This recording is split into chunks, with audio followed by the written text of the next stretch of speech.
When pandemic started, we all thought that we have to do a bit, but we were all clueless. What are we supposed to do? Even I was clueless, and we were all waiting for that lockdown to end, and we'll come out. We thought that in 1 or 2 days this lockdown will end and we'll come out.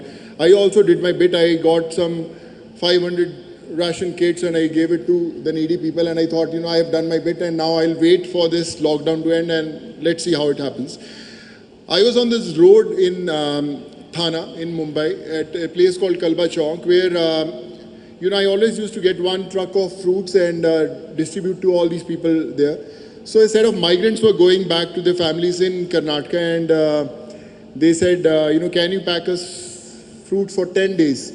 So I said, what are you going to do for 10 days? I said, we'll walk down to Karnataka. And I said, with these little kids.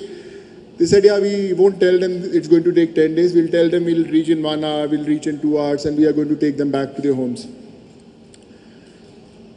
A moment came in my life and it said, these kids are going to grow with the memories of their parents telling them lies that they are going to reach home in 1 hour, 2 hours, or maybe in half a day, but they're going to make them walk for 10 days. And when they grow up, the memories won't be very good, and these memories are going to pass through next generation. And these were the people who made our homes. These were the people who made our offices where we live. These were the ones who gave us roofs where we all wanted to sit in a safe zone, and we can't let them walk on roads without any help. So I thought, I have to try my bit. And I said, can you give me 1 day? I'll try to get those permissions sorted and I'll send them back to their homes. I was not trained, I was not equipped. I had no idea how to send them back to their homes, but I had a feeling that I can make this possible. I straight away went to the local police station. I said, sir, I want to send them back to their homes. So if you can get all these permissions from the DN, from the local state, from you have to get every single person tested.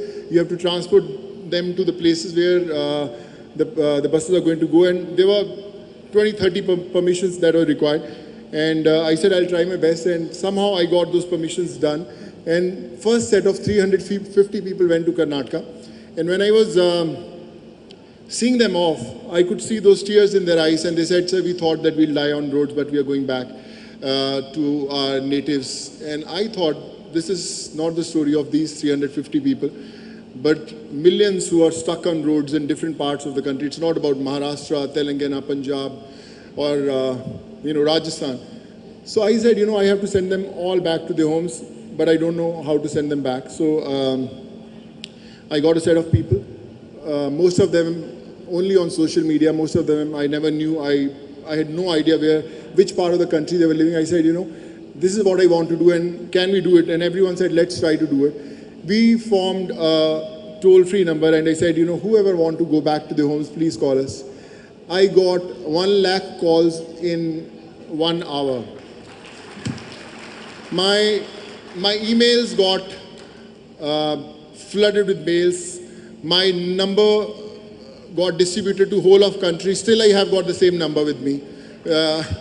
And my phone keeps on ringing every single minute. My managers are there, I sometimes call them. I said, make sure that no call gets unanswered. We have to help them, and we have to make this happen. And in the entire journey, 7,26,727 people connected with me to go back to their homes.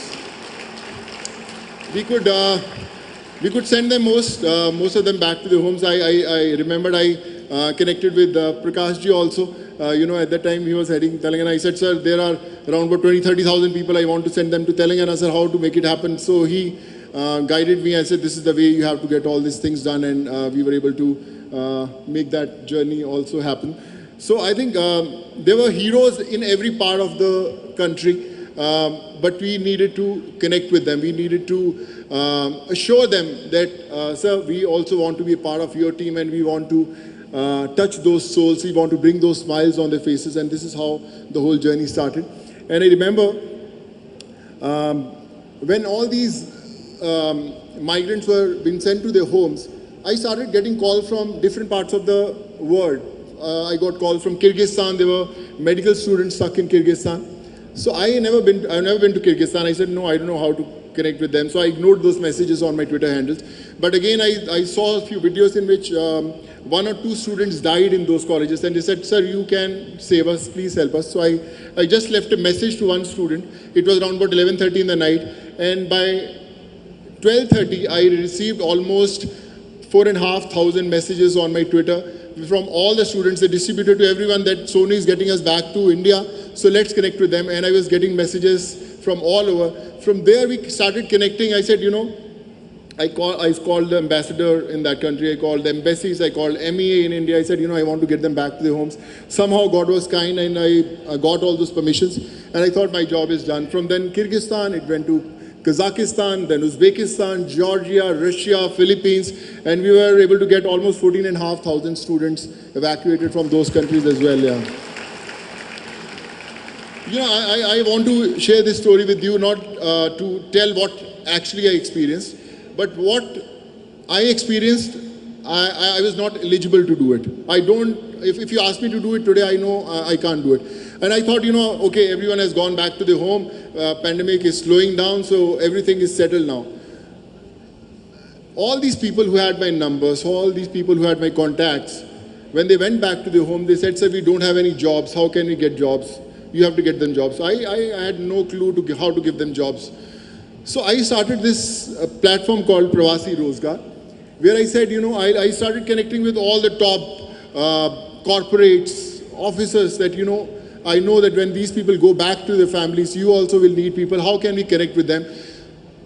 So in 2.5 days, I got close to 15 lakh applications of these people who wanted jobs.